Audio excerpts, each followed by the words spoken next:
PKH ventures ये IPO खुलने जा रहा है। पहले मैं आपके सामने आईपीओ की डिटेल्स रख दूं।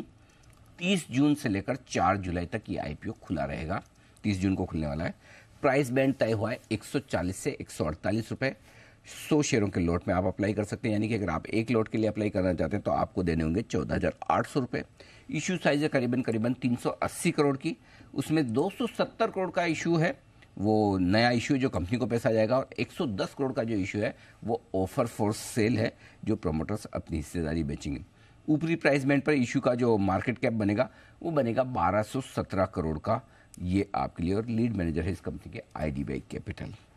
PKH वेंचर्स, जितनी मुझे जानकारी है वो मैं आपके सामने रख दूं। मार्च 2020 में इस कंपनी की शुरुआत हुई थी, PK hospitality services private limited के नाम से। कंस्ट्रक्शन और डेवलपमेंट का कारोबार करती है, हॉस्पिटैलिटी और मैनेजमेंट सर्विसेज का भी कारोबार है। और 2013 में मुंबई में गोल्डन चैरियट और बालाजी ब्रांड के तहत कई सारे उन्होंने होटल्स खोले हैं और अपने कारोबार का विस्तार किया है। थर्ड पार्टी डेवलपर के तौर पर प्रोजेक्ट्स के लिए सिविल कंस्ट्रक्शन का भी काम करते हैं।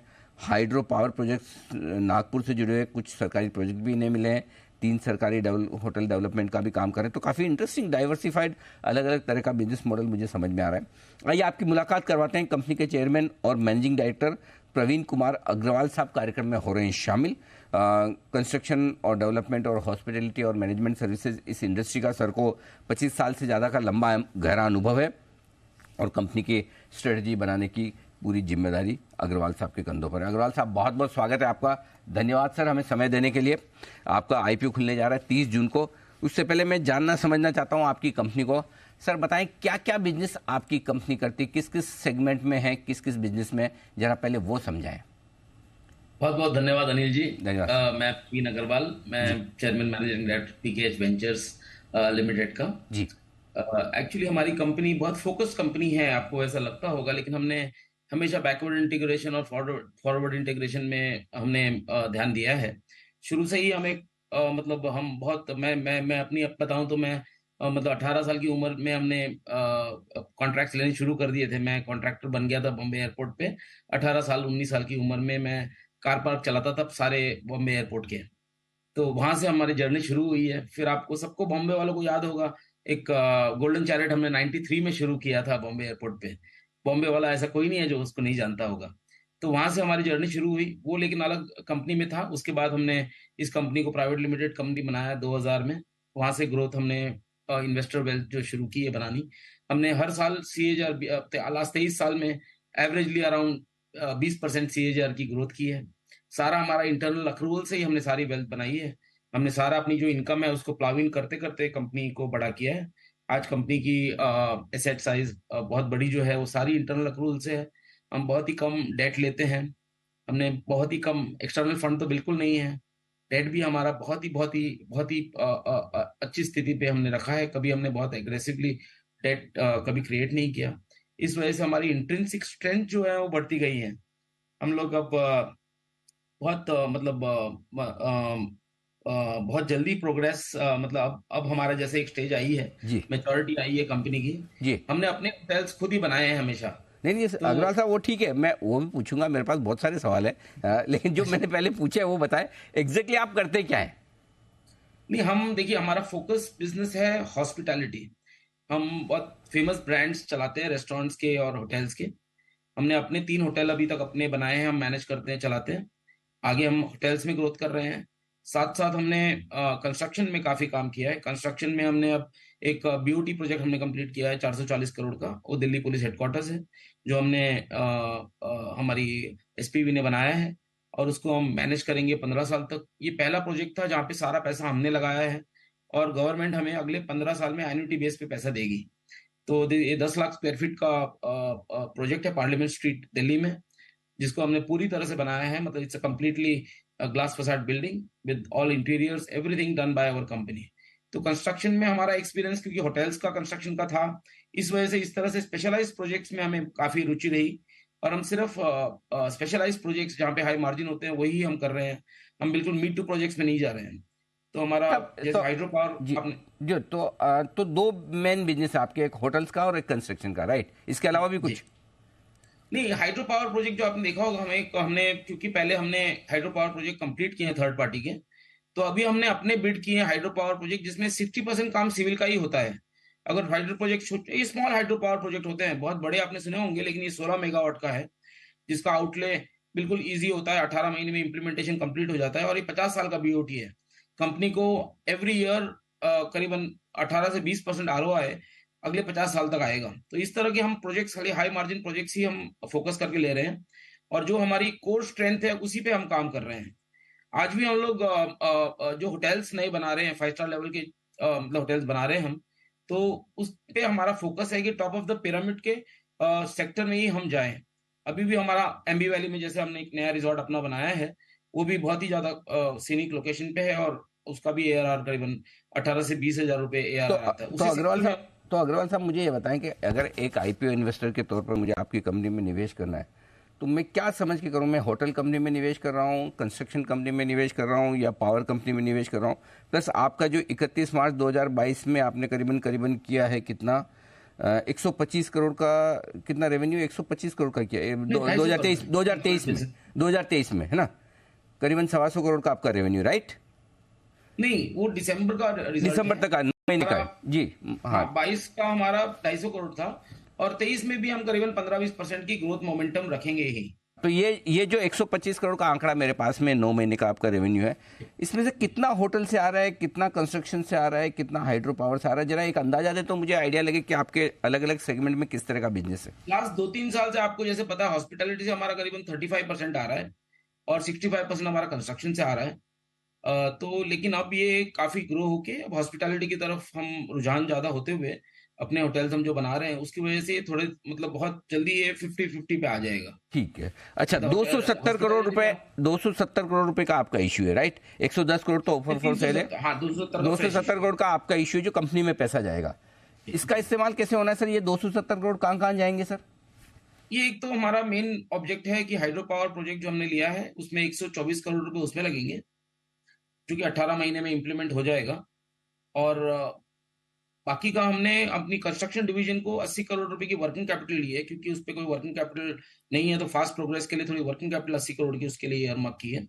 और बाकी जनरल कॉर्पोरेट पर्पसेज है, और एक 40 करोड़ रुपए हमने ऑर्गेनिक ग्रोथ के लिए, इनऑर्गेनिक ग्रोथ के लिए हिसाब से एक्विजिशंस के लिए हमने रखी है थोड़ी। सर आपकी दिसंबर 2022 में करीबन करीबन आपकी 138 करोड़ की लॉन्ग टर्म बोरोइंग है, और आपकी ब्याज की कॉस्ट भी काफ़ी है। आपकी कैश फ्लो कम है, कैश फ्लो 5 करोड़ नेगेटिव दिखा रहा है, ब्याज की कॉस्ट 7 करोड़ दिखा रहा है जो दिसंबर के आंकड़े हैं। तो फिर आप डेट कम क्यों नहीं करते? नहीं, डेट कोई मतलब डेट अभी हमारा जो है वो काफी कंट्रोल में ही है। हमारी जैसे एसेट साइज देखें आप, तो करीबन 600 करोड़ है, हमारे नेटवर्थ 390 करोड़ करीब है। तो डेट साइज बहुत बड़ा नहीं है, और अब हम इसको कम भी करते चलेंगे। हमारी एन्युटी इनकम काफी है, तो एन्युटी इनकम से अब 2-3 साल 4 साल में आप देखेंगे तो डेट बिल्कुल रहेगा नहीं। इट्स वेरी वेरी होने कंट्रोल्ड की, डेट। कैश फ्लो नेगेटिव होने की क्या वजह है फिर ये दिसंबर 2022 ये में? जी। दिसंबर आंकड़ों की वजह से जो बिलिंग नहीं हो पाती, ईपीसी कॉन्ट्रैक्ट्स में क्या होता है, लास्ट एक 3-4 महीने का साइकिल है फॉर बिलिंग का, तो वो उस वजह से ऐसा दिख रहा है आपको। बाकी अदरवाइज तो हमारा पैट करीबन 60 करोड़ के करीब है, 50 से 60 करोड़ के आसपास हमारा पैट रहा है हमेशा। ओके। ये अमर रेमेडीज से रिलेटेड आप कुछ एक्विजिशन या कुछ पैसा या कुछ आयुर्वेदिक प्रोडक्ट्स वहां पे भी निवेश करने की सोच रहे हैं? इसके बारे में जरा मुझे बताएं सर। हमने अमर रेमेडीज एक्चुअली बिड किया था एनसीएलटी में, और हम हाईएस्ट बिडर थे, हमें अवार्ड हो चुका है। अब मतलब उसको हम एक्वायर करके उसको ग्रो करने के लिए, मतलब it's listed company, Amar remedies limited was a very prominent company, तो इसको हमने एक्वायर करके इसको इसकी जो कोर स्ट्रेंथ थी लाइफस्टाइल प्रोडक्ट्स की, वो हम इसको हम एक्सपांड करेंगे। इसी कंपनी में पीकेएच हॉस्पिटल इसी कंपनी में रहेगा सर? हाँ, इसका नहीं, ये सारे वर्टिकल्स होली ओन्ड सब्सिडरी हैं लगभग कंपनी के। तो सर ये क्या वजह कि मतलब एक तरफ होटल का बिजनेस है, एक तरफ एफएमसीजी प्रोडक्ट है, कहीं आप हाइड्रो पावर भी बना रहे हैं, तो मुझे कैसे समझ में आएगा कि कंपनी का फोकस कहाँ है? नहीं, सब इंटरलिंक्ड है। मैं आपको बता रहा हूँ कि सारा सारा का सारा काम हमारा कहीं पे बैकवर्ड इंटीग्रेशन या फॉरवर्ड इंटीग्रेशन इस हिसाब से है। It is not very different. मतलब जरा होटल्स हमने अपने बनाए, उससे एक्सपीरियंस से ही हम सिविल कंस्ट्रक्शन कर रहे हैं। नहीं हमारा जैसे इसलिए स्पेशलाइज्ड प्रोजेक्ट्स की तरफ ही रुझान है। नहीं, जैसे मुझे समझाएं सर, अमर रेमेडीज और हाइड्रो पावर दोनों के बिजनेस में क्या इंटरलिंक हो सकता है? मेरे समझ नहीं आ रहा। तो मतलब दोनों में क्या ऐसी समानता है कि एक तरफ आपका एफएमसीजी बिजनेस जो आप एनसीएलटी से ले रहे हैं, दूसरी तरफ आप हाइड्रो पावर प्रोजेक्ट बना रहे हैं, तो दोनों में क्या समानता है? नहीं, हाइड्रो पावर प्रोजेक्ट में देखिए हमारा सिविल का एक्सपीरियंस बेस है हमारा, हमारा एग्जीक्यूशन स्ट्रेंथ है, हमने टाइमली प्रोजेक्ट डिलीवर किए हैं। इस वजह से हाइड्रो पावर प्रोजेक्ट बहुत ही ज़्यादा, क्योंकि ये ब्राउनफील्ड प्रोजेक्ट है, 60% कंप्लीट था, गवर्नमेंट से अबंडन हो गया था, फिर हमने उसको बिड करके लिया है। तो इसमें सिविल का वर्क्स ही आप देखे होंगे, मतलब आरएचपी में, आप डीआरएचपी में देखें तो 60% इज सिविल वर्क्स। तो सिविल वर्क्स हमारी कोर स्ट्रेंथ है। और जैसे फूड प्रोसेसिंग का हम जैसे सोच रहे हैं, फूड प्रोसेसिंग लिंक्ड आइटम है, हमारे लाइफस्टाइल प्रोडक्ट्स के साथ बहुत अच्छा जाता है। तो हमने उसके अंदर मतलब हमने सोचा है कि आगे उसके प्रोफेशनल्स को हायर करके और वो कंपनी ठीक से हम चलाएंगे। आज उस आगे का जमाना ही एफएमसीजी का आने वाला है, तो हमने हम्म। उसको एक्विजिशन करके बहुत प्रोफेशनली रन करने के लिए एक बोर्ड उसका बनाएंगे हम अच्छी तरह से। तो वो भी आप लिस्टेड कंपनी। जी जी जी। जी बिल्कुल ठीक बात है, वो तो अमर रेमेडीज हम जानते हैं चूंकि लिस्टेड है। तो अच्छा, एक चीज़ और बताएं सर, चूंकि आपका कॉर्पोरेट स्ट्रक्चर थोड़ा मुझे बड़ा कॉम्प्लिकेटेड दिखता है, नो सब्सिडरीज आपने बनाई है, इतनी ज़्यादा सब्सिडरीज बनाने की वजह सर? ये हमेशा क्या होता है ना, गवर्नमेंट प्रोजेक्ट कुछ भी करें हम आजकल, गवर्नमेंट चाहती है कि हर एक प्रोजेक्ट का अलग एसपीवी हो। हम गवर्नमेंट प्रोजेक्ट्स क्यों करते रहे हैं, हमेशा एसपीवी बनानी एक मजबूरी भी रही है और वो अच्छा भी रहा है कि उस कंपनी को इंसुलेट कर दे अलग से, उस कंपनी का अलग प्रोग्रेस दिखे, अलग उसकी रेवेन्यूज बैलेंस शीट में आए। तो इसी वजह से वो सब्सिडरीज का मॉडल जो बहुत अच्छी तरह से स्ट्रक्चर किया गया है, वही हमने बनाया है उसमें। जी। अरे 21 में आपके रेवेन्यू में अच्छी ग्रोथ दिखी, 45% की, करीबन करीबन 240 करोड़ पहुंचा, लेकिन 2022 में ग्रोथ नेगेटिव रही, 17%, आपके 200 करोड़ आ गया। 2023 में भी शायद उससे कमी रही हो, क्योंकि 9 महीने का 125 करोड़ रेवेन्यू दिखा रहा है। तो रेवेन्यू कम होने की क्या वजह है सर? नहीं, कम नहीं रहेगा, मैं आपको बता रहा हूँ ये 9 महीने में, क्योंकि वो हमारा साइक्लिक बिजनेस थोड़ा बहुत क्या है, ईपीसी कॉन्ट्रैक्ट लास्ट 2 क्वार्टर में ही बिलिंग हो पाती है। तो इस वजह से वो, लेकिन इसमें हमारी ग्रोथ 15% सस्टेन रहेगी मतलब। 15% के आसपास की ग्रोथ की आप उम्मीद करें। अच्छा, और जी। खर्चों में आपके जो डायरेक्ट एक्सपेंसेस हैं, उसमें भी मतलब काफ़ी उतार चढ़ाव रहता है, तो क्या खर्चे भी आपके प्रोजेक्ट के हिसाब से, या किस तरह से ये कम ज़्यादा हो रहे हैं, ये जरा मुझे एक बार बताएं सर। नहीं, खर्चे एक्चुअली जैसे अब कोई मेजर प्रोजेक्ट की जिस स्टेज पे चल रहा है, उस प्रोजेक्ट के हिसाब से खर्चे कभी मतलब उस टाइम, जिस टाइम पे ईपीसी कॉन्ट्रैक्ट में जब ज्यादा जो माल मतलब लग रहा है, उस हिसाब से खर्चे उस हिसाब से हो रहे हैं। बाकी हमारी बाकी फिक्स कॉस्ट एकदम एब्सोल्युटली स्टेबल है and it is always consistent. खाली जो प्रोजेक्ट्स के हिसाब से जो उतार चढ़ाव आपको दिख रहा होगा वही है। ओके, एक और सवाल सर, आपके बोरिंग को लेकर ही, आपने वैसे तो कहा कि ज़्यादातर बिजनेस आपने इंटरनल अक्रूवल से ही की है, और जो कंपनी कमा रही है उसी से नए बिजनेसेस कर रही है, लेकिन उसके बावजूद मार्च 2019 में आपकी बोरोइंग्स 25 करोड़ की थी, अब 172 करोड़ हो गई है। इतना डेट बढ़ने के पीछे वजह क्या है? और दूसरा, आपके कैश फ्लो जो ऑपरेशन से दिखा रहे हैं, वो फाइनेंस कॉस्ट भी कवर करते हुए नहीं दिख रहे हैं। तो ये बोरोइंग कैसे कम करेंगे और फाइनेंस कॉस्ट आप कैसे कवर करेंगे, जरा ये समझाएं सर। नहीं, आप देखें, अगर फाइनेंशियल रिजल्ट आप 23 का देखें तो उसमें भी हमारे 40 करोड़ की पैट थी। इस साल भी हमारी करीबन 50-60 करोड़ रुपए की पैट रहेगी। तो हमारी इंटरनल कैश, वो कैश फ्लोज की आप बात करें किसी क्वार्टर में, कैश फ्लो का जो डिफरेंस आता है, बिकॉज हमारा एन्युटी इनकम है, इस वजह से कैश फ्लोज में आपको कहीं दिखा होगा। अदरवाइज हमारी consistently we are a performing company. हमने 20 साल से हर साल CAGR 20% का किया है एज पर ट्रैक रिकॉर्ड, और हम्म। आगे भी ये सस्टेन करेंगे हम बिल्कुल। परफेक्ट। अच्छा सर, ये बताएं कि अब आगे चलते हुए क्या आपका फोकस किस वाले बिजनेस में रहने वाला है? क्योंकि मुझे अभी तक जो समझ में आ रहा है आपसे बात करके, कि एक तरह से अच्छा है कि आप सोचते हैं कि जहां भी मौका मिले, कोई अच्छा बिजनेस दिख रहा है उसमें पैसा लगा लें। एक वो स्ट्रेटेजी होती है जो आपके हिसाब से सही भी हो सकती है। एज एन इन्वेस्टर अगर मुझे देखना, तो मैं ये जानना समझना चाहता हूँ कि भाई प्रमोटर और कंपनी का फोकस किस बिजनेस में है, तो मैं क्या समझूं? नहीं, देखिए क्या है, आपका सवाल बहुत अच्छा है हम्म। और थोड़ा सा मैं आपको समझाता हूँ। देखिए, जी। अभी जैसे कोविड पीरियड था, हम सस्टेन क्यों कर पाए, इतनी ग्रोथ क्यों आई है, क्योंकि हमारे 2 वर्टिकल थे कम से कम जहाँ पे हमारा फोकस है। तो थोड़ा सा हमने डाइवर्सिफाई, थोड़ा बहुत डाइवर्सिफिकेशन विद बैकवर्ड इंटीग्रेशन किया है। आज की तारीख में हम जैसे हर साल 60% ग्रोथ करेंगे होटल कीज में। जैसे इस साल में हमारी 60% ग्रोथ होगी होटल कीज में। तो वैसे ही हम हर साल होटल्स की तरफ हम अपने अपने होटल बनाना, उनको चलाना, ये हमारा फोकस ज्यादा रहेगा। उसमें सिविल कंस्ट्रक्शन भी आएगा और फिर ऑपरेशंस भी आएगा।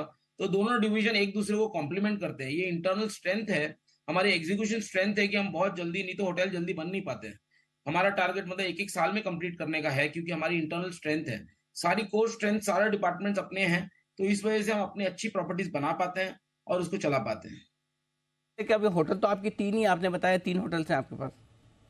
3 होटल तो अभी, और अभी मतलब 18 महीने में 3 होटल और शुरू हो जाएंगे जो हम अवार्ड ओके, हो चुके हैं ऑलरेडी 90 साल की लीज पे। ओके। हमने एमपी गवर्नमेंट में लिया है। मैं आपको बताऊं, अगर एक 400 साल पुराना फोर्ट लिया है हमने खजुराहो एयरपोर्ट से हुँ, 3 हुँ। किलोमीटर, तो उसको हम अभी पैलेस होटल में कन्वर्ट कर रहे हैं।